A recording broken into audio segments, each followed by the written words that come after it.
मैं डॉक्टर भामा अग्रवाल आपके अपने यूट्यूब चैनल पर आपका स्वागत करती हूँ, अभिनंदन करती हूँ।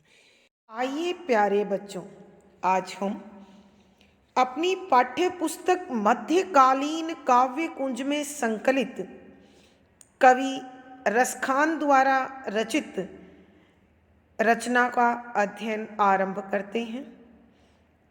रसखान जी का वास्तविक नाम सैयद इब्राहिम खान था। रसखान उनका उपनाम था। वो श्री कृष्ण के अनन्य भक्त थे।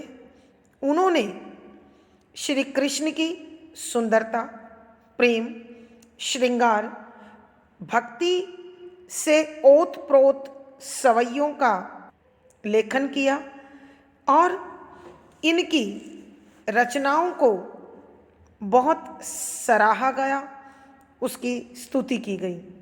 श्री कृष्ण के भक्तों में सूर, मीरा, रहीम आदि के साथ इनका नाम भी बहुत सम्मान से लिया जाता है। कविवर ने श्री कृष्ण की बाल लीलाओं का, गोचरण लीला का, कुंज विलास का, चीरहरण, पनघट, गोकुल ब्रिज प्रेम और भक्ति से ओतप्रोत पद लिखने के साथ साथ उन्होंने गोपियों द्वारा मुरली के प्रति जो सोतिया डाह व्यक्त किया, उस पर भी बड़े रसीले पद रचे हैं।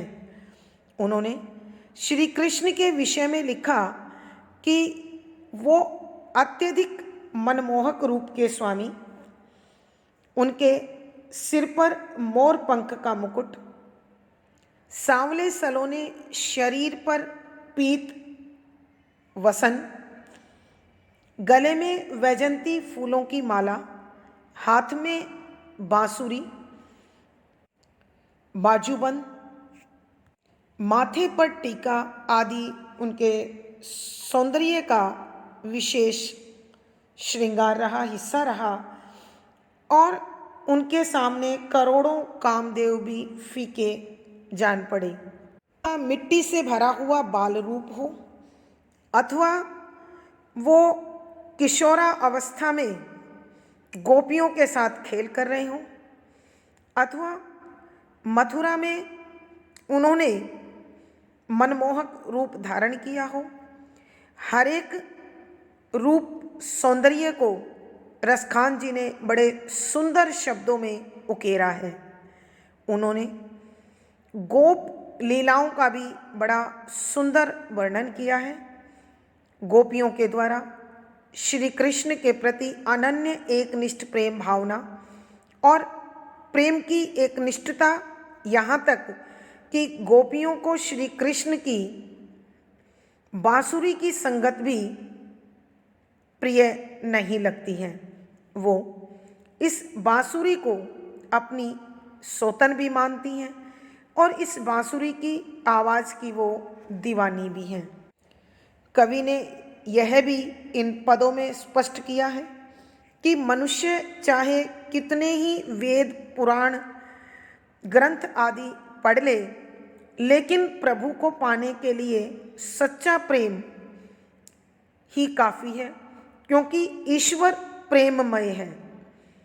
यदि प्रेम नहीं होगा तो ईश्वर को पाना भी सरल नहीं है। जो भक्त प्रेममय है वह तुच्छ से तुच्छ वस्तु से प्रभु को अपने साथ रिझा सकता है। रसखान जी ने ब्रज में खेली जाने वाली होली का सुंदर चित्रण भी यहाँ में किया है।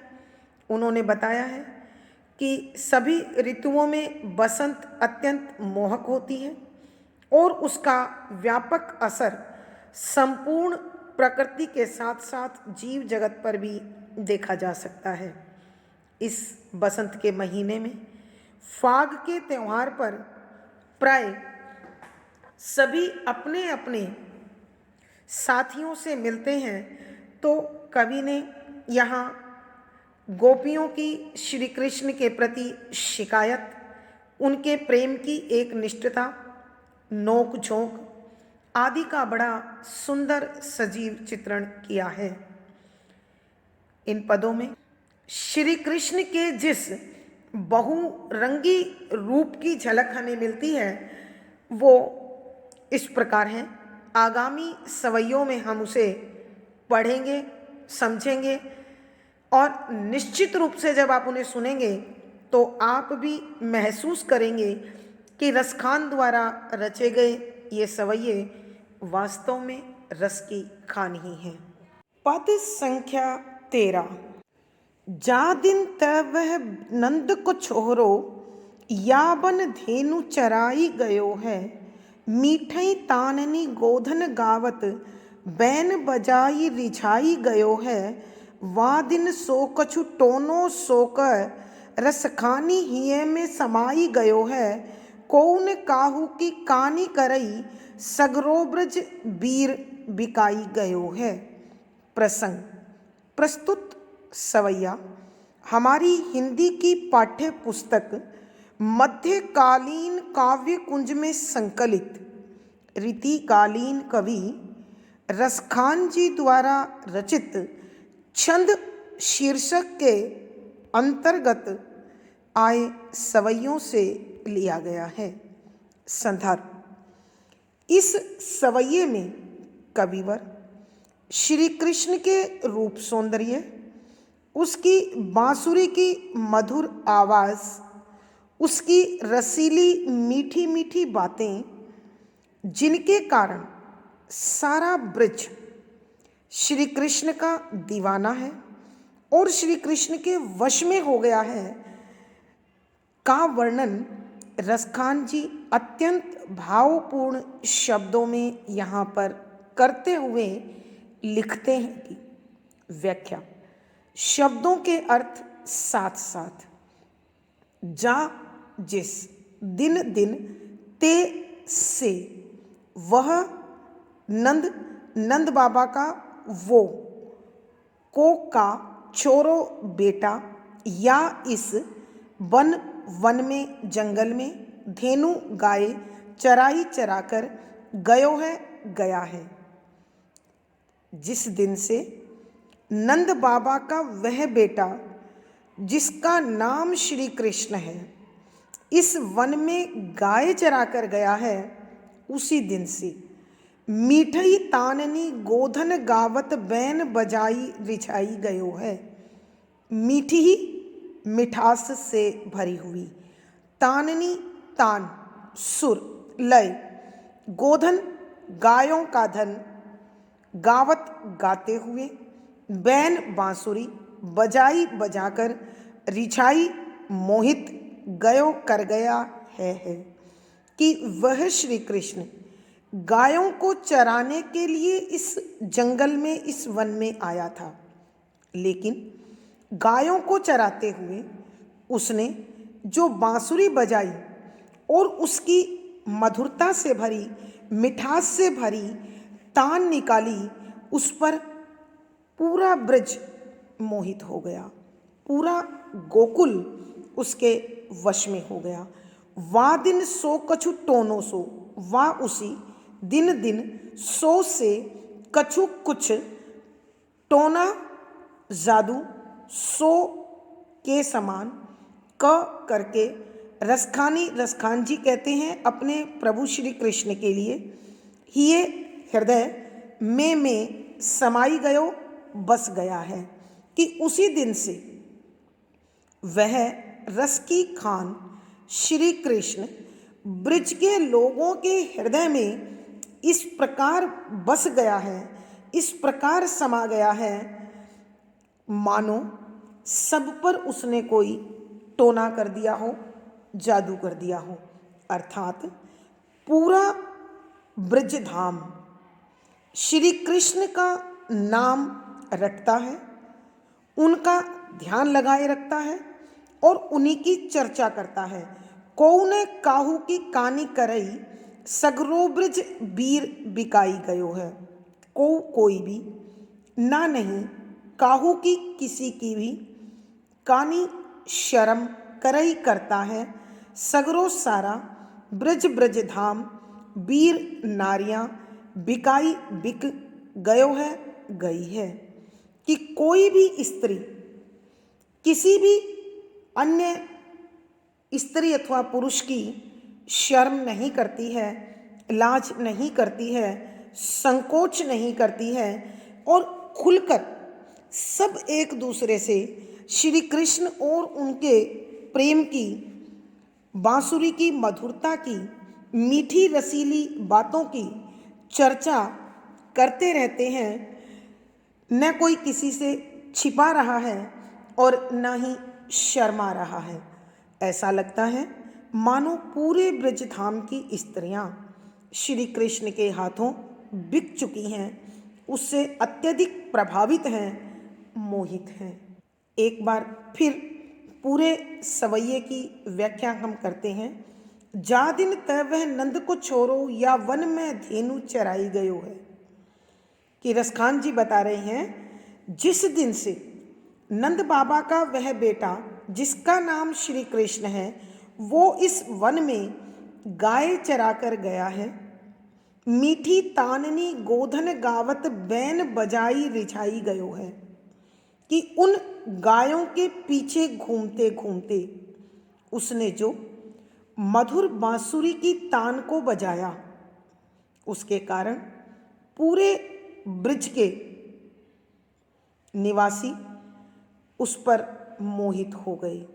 वादिन सो कछु टोनो सोक रसखानी हिय में समाई गयो है। कि उस दिन से वह रस का खान श्री कृष्ण पूरे ब्रिज के हृदय में इस प्रकार समा गया मानो उसने सब पर जादू कर दिया हो, टोना कर दिया हो। अर्थात ब्रिज में कोई भी ऐसा नहीं है जो श्री कृष्ण के वश में नहीं है। कौन काहू की कानी करे, कि पूरे ब्रिज में कोई किसी से किसी भी प्रकार की, अर्थात श्री कृष्ण की मधुर बातें, बांसुरी के मिठास की, उसकी मोहक छवि की बातें करते हुए जरा भी लज्जा, संकोच या हिचकिचाहट महसूस नहीं करता। ऐसा लगता है सगरो ब्रज वीर बिकाई गयो है, कि सारा का सारा ब्रजधाम और उसकी नारियां श्री कृष्ण के हाथों बिक चुकी हैं।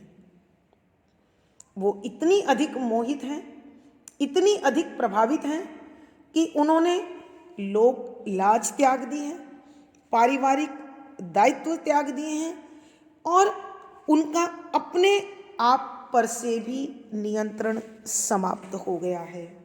भावार्थ, कवि के कहने का भाव यह है कि श्री कृष्ण के प्रभाव में आने के बाद ब्रिज में कोई ऐसा नहीं है जो श्री कृष्ण की चर्चा नहीं कर रहा है। विशेष यहाँ कवि ने पूरे ब्रिज का श्री कृष्ण के प्रति जो भाव है उसका अत्यंत सटीक भावपूर्ण चित्रण किया है। शुद्ध साहित्यिक ब्रिज भाषा का प्रयोग है, श्रृंगार रस है, माधुर्य गुण है, लक्षणा शब्द शक्ति, हाथ बिकाना, टोना सा होना, मुहावरे होने के कारण लक्षणा शब्द शक्ति है, सवैया छंद है, गे शैली है। अलंकार देखें, जादिन वादिन अर्थात स्मरण अलंकार। जिस कारण पूरा ब्रिज मोहित हुआ है वो है बांसुरी की मीठी तान, कारण अलंकार। रसखान, कविवर रसखान और श्री कृष्ण श्लेष, कोई किसी की कोई शर्म नहीं करता, अनुप्रास और स्वभावोक्ति अलंकार। यानी इस पद में स्मरण, अनुप्रास, श्लेष, कारण आदि अलंकारों का सुंदर सटीक प्रयोग हुआ है। सवैया संख्या 14। गोरज बिराजई भाल लह लही बन माल, आगे गैया पाछे ग्वाल, गावे मृदु तानरी, तैसी धुनी बांसुरी मधुर मधुर तैसी, बंक चितवनी मंद मंद मुस्कानी री, कदम विटप के निकट तटनी के आओ अटा चढ़ी चाही पीत पट फहरानी री रस बरसावई तन तपन बुझावई नैन प्राणनी रिझावे वह आवई रस खानी री। प्रसंग पूर्ववत। संदर्भ। इस सवैये में कवि रसखान जी श्री कृष्ण के मोहक रूप, उसकी बांकी चितवन, उनकी गायों को चराने की कला और उनके द्वारा गोकुल में होने वाली अनेक नटखट हरकतों का कविवर बहुत सुंदर मनमोहक चित्रण करते हैं। वो लिखते हैं कि व्याख्या। शब्दों के अर्थ साथ साथ। गोरज, गोरज गायों के चलने से उनके पांवों से उड़ने वाली धूल गोरज कहलाती है। विराजई सुशोभित होती है, सुंदर लगती है। भाल मस्तक पर। लहलही लहराती है। वनमाल, वन के फूलों की माला। आगे आगे आगे। गैया गैया, पाछे ग्वाल और पीछे ग्वाल बाल हैं। गावई गाते हैं। मृदु कोमल मिठास से भरी। तानरी गीतरी। लय, तैसी धुनी जिस प्रकार की धुनी ध्वनि इन गीतों की है, बांसुरी बांसुरी की मधुर मधुर मीठी मीठी, तैसी उसी प्रकार की कि जैसे ग्वाल बालों के गीत मधुरता से भरे हैं, वैसी ही मधुर श्री कृष्ण की बांसुरी भी बजती है। बंक बांकी तिरछी, चितवनी दृष्टि, मंद मंद धीरे धीरे कोमलता से, मुस्कानी मुस्कुराहट री हे सखी। अब हम इन पहली 4 पंक्तियों की व्याख्या कर रहे हैं। रसखान जी बताते हैं, एक सखी अपनी दूसरी सखी से कहने लगी कि हे सखी सुन। श्री कृष्ण आगे आगे गायों को करके पीछे ग्वाल बालों के साथ स्वयं चलते हैं। उनके गोरज विराजई भाल कि उनके मस्तक पर गायों के चलने से पांवों से उड़ने वाली धूल शोभायमान है, सुंदर लग रही है। लहलही वनमाल, और उनके गले में वैजंती फूलों की माला लहरा रही है। आगे गैया पाछे ग्वाल कि आगे आगे गायें चल रही हैं, उनके पीछे मधुर गीत गाते हुए ग्वाल बाल चल रहे हैं, और उनके साथ बांसुरी बजाते हुए श्री कृष्ण चल रहे हैं। तैसी धुनी बांसुरी मधुर मधुर तैसी कि जैसा मिठास से भरा ग्वाल बालों का गीत है, उतनी ही मिठास से भरी श्री कृष्ण की बांसुरी की आवाज़ है। बंक चितवनी मंद मंद मुस्कानी री कि श्री कृष्ण जब इस प्रकार बांसुरी बजाते हुए चलते हैं तो उनकी तिरछी नज़र बहुत मोहक लगती है, और उनके होठों पर मधुर मधुर मंद मंद मुस्कान बड़ी मनमोहक है, बड़ी आकर्षक है, जो हमें अपने वश में किए जा रही है। कदम, कदम का विटप पेड़ के निकट पास, तटनी यमुना नदी के किनारे, के आओ आकर, अटा सबसे ऊंचे वाली चोटी, चढ़ी चढ़ना चाही चाहता है, और जब इस प्रकार की चाहत करता है तो पीत पट पीले रंग का दुपट्टा या पीले रंग के वस्त्र फहराने लगते हैं।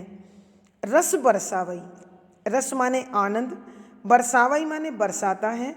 तन शरीर की, तपन जलन, पीड़ा कष्ट दुख, बुझावई बुझा देता है नैन अपनी आँखों से।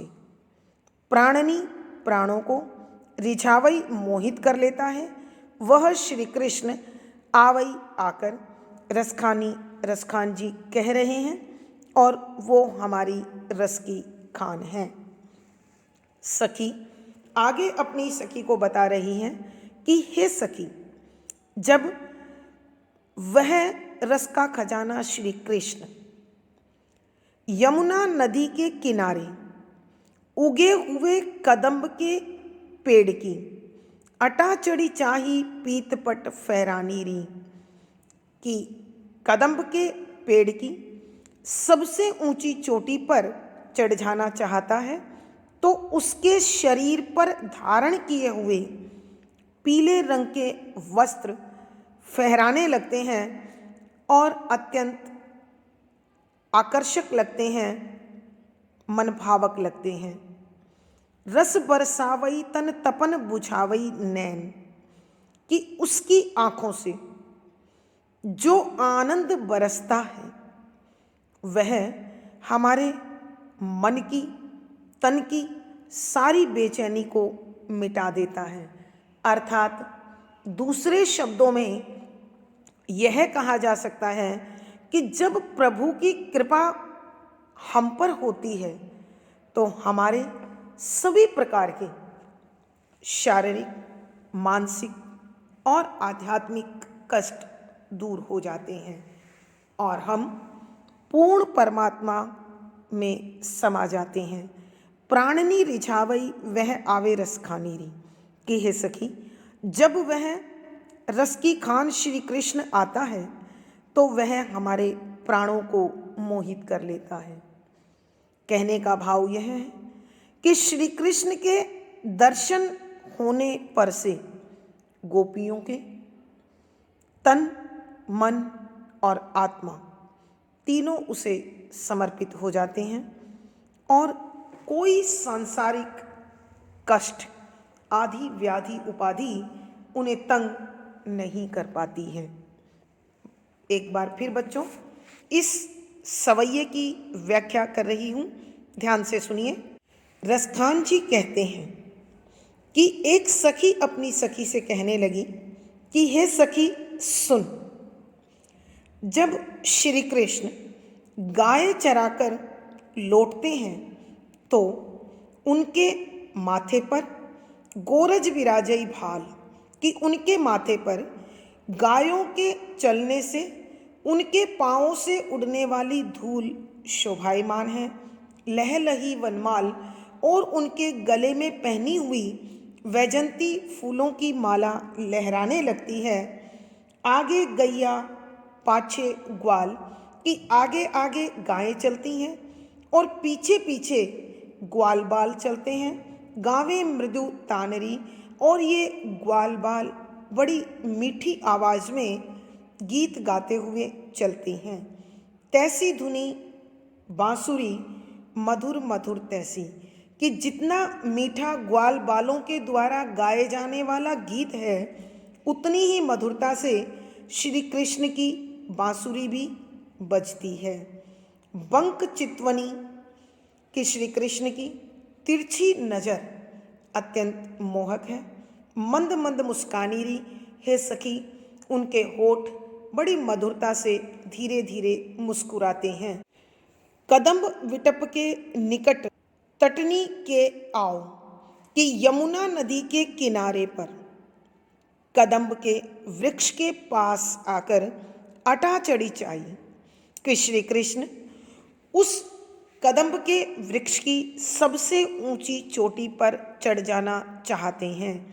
पीतपट फहरानी री, हे सखी, उस समय श्री कृष्ण के पीले रंग के वस्त्र जो उन्होंने धारण कर रखे हैं वो फहराते हुए अत्यंत सुंदर लगते हैं, आकर्षक लगते हैं। रस बरसावई, कि उनकी आँखें, उनकी मोहनी चितवन और उनके अंग अंग से रस टपकता है। तन तपन बुझावई, हमारे शरीर की सारी जलन वो मिटा देते हैं। नैन जब अपनी आँखों से रस बरसाते हैं। प्राणनी रिझावई वह आवे रस खानी री, कि रसखान जी कहते हैं, गोपी कहने लगी, जब हमारे वो रस की खान श्री कृष्ण आते हैं तो फिर हमारे प्राणों को वो मोहित कर लेते हैं। अर्थात उनके दर्शन मात्र से हमारे तीनों प्रकार के दोष, कष्ट समाप्त हो जाते हैं और हमारी तन मन आत्मा एकाकार होकर श्री कृष्ण के चरणों में समर्पित हो जाती है। कहने का भाव यह है कि श्री कृष्ण की प्राप्ति गोपियों को जीवनदायिनी लगती है। भावार्थ, कवि कहते हैं, गोपियों के लिए श्री कृष्ण की प्राप्ति जीवात्मा और परमात्मा के मिलन के समान पूर्णता की पहचान है। विशेष यहाँ ग्वाल बाल और श्री कृष्ण द्वारा गाय चराने के कार्य का सुंदर वर्णन हुआ है। शुद्ध साहित्यिक ब्रज भाषा का प्रयोग है।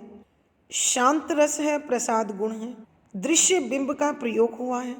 लक्षणा शब्द शक्ति है, सवैया छंद है, गेय शैली और संगीतात्मकता बनी हुई है।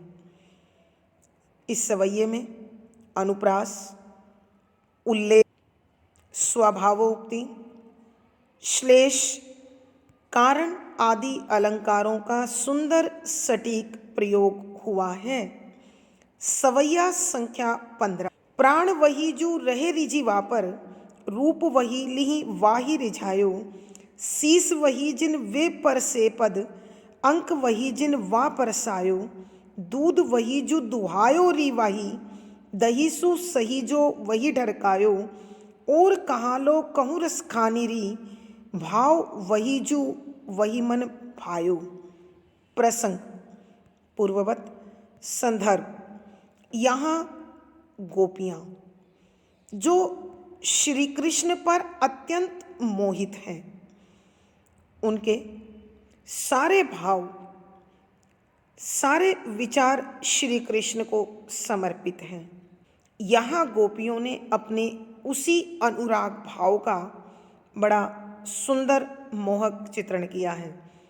रसखान जी इस सवैये में लिखते हैं कि मानव जीवन के किसी भी कर्म की या जीवन की प्राप्ति तभी सार्थक है जब वो अपना सर्वस्व श्री कृष्ण के हाथों में सौंप देते हैं।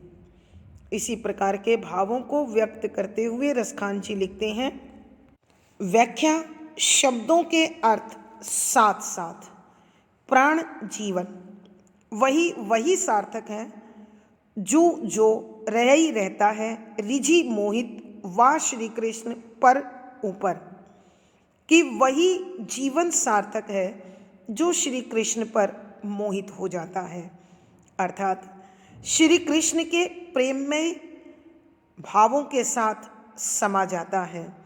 रूप वही लिहि वाही रिझायो, रूप सुंदरता वही सार्थक है, लिहि लिया है, वाही श्री कृष्ण को रिझाया मोहित कर लिया, कि सुंदरता वही सार्थक है जिसने श्री कृष्ण को अपने ऊपर मोहित कर लिया है। कहने का भाव यह है कि श्री कृष्ण का अपने भक्त के प्रति अनुराग और भक्त का अपने प्रभु के प्रति पूर्ण समर्पण ही एक भक्त के जीवन और भावों की सार्थकता को सिद्ध करता है। शीस वही जिन वे पर से पद, शीस सिर वही सार्थक है जिन जिस वे जो श्री कृष्ण के हैं, पर से छू लिए पद पाऊं, कि सच्चा सिर अर्थात सम्मान, स्वाभिमान, आत्मसम्मान वही सार्थक है जो श्री कृष्ण के चरणों में समर्पित हो गया है, जिसने श्री कृष्ण के चरणों को छू लिया है। अंक वही जिन वापरसायो, अंक शरीर के विभिन्न भाग, वही वही सार्थक है जिन जिनको वाह श्री कृष्ण ने परसायो छू लिया है। कि कोई भी शरीर तभी सार्थक हो सकता है जिसे श्री कृष्ण ने छुआ है, अर्थात जिस तन मन में श्री कृष्ण समाये हैं वो तन और मन, वो विचार पूर्ण रूप से अपनी उपयोगिता सिद्ध कर चुके हैं। दूध वही जो दुहायो री वही, दूध दूध वही सही है जो दुहायो निकाला है गायों से, री है सखी वाही वही। कि वही दूध अमृत है, वही दूध सर्वश्रेष्ठ है जिसे स्वयं श्री कृष्ण ने अपने हाथों से दुहा हो। दही सु सही जो वही ढरकायो, दही दही सु उत्तम, सही सही जो जिसे वही श्री कृष्ण ने ढरकायो, फैला दिया है, गिरा दिया है। और वही दही उत्तम हो गया है, प्रसाद हो गया है, अनमोल हो गया है, जो श्री कृष्ण का स्पर्श पाकर गिराया गया है, फैलाया गया है। और कहाँ लो कहूँ रसखानी री, रसखान जी कहते हैं वो सखी कहने लगी कि हे सखी बता, मैं अपने रस की खान श्री कृष्ण की कहाँ तक कहूँ और कहाँ कहाँ लो तक कहूँ बताऊँ। भाव भावना वही वही जो जिसे वही मन भायो, कि वो नंद बाबा का बेटा श्री कृष्ण मन में भाया है, समाया है। रसखान जी कहते हैं वह सखी अपनी सखी से कहने लगी कि हे सखी, सच्चा भाव भी वही है, सच्चे विचार भी वही हैं जिनमें श्री कृष्ण समाया हुआ है, जिन्हें श्री कृष्ण पसंद है। तो हे सखी बता, मैं इससे ज़्यादा और तुझे क्या कहूँ। एक बार फिर बच्चों इस सवैये की व्याख्या करते हैं। रसखान जी कहते हैं गोपी अपनी सखी से कहने लगी कि हे सखी सुन, प्राण वही जो रिझी वापर, कि एक सच्चा जीवन वही है जो श्री कृष्ण पर मोहित हो गया है और उन्हें समर्पित हो गया है, अर्थात तन मन से वो श्री कृष्ण की सेवा में लगा हुआ है। रूप वही लिही वाही रिझायो, कि सुंदरता वही है जिस पर श्री कृष्ण रीझ गए हों, अर्थात सौंदर्य का महत्व तब तक है जब वो भगवान को अपनी ओर मोहित करने की क्षमता रखता हो। अर्थात कहने का भाव यह है कि जब भक्त पूर्ण समर्पण भाव से अपने प्रभु के चरणों में जाता है तो प्रभु भी उस पर मोहित होकर उसके वश में हो जाते हैं। शीस वही जिन वे पर से पद, कि सच्चा सिर वही है, सच्चा सम्मान वही है, सच्चा स्वाभिमान वही है, सच्चा गर्व वही है जिसने प्रभु श्री कृष्ण के चरणों में अपना सर्वस्व समर्पित कर उन चरणों को छू लिया हो।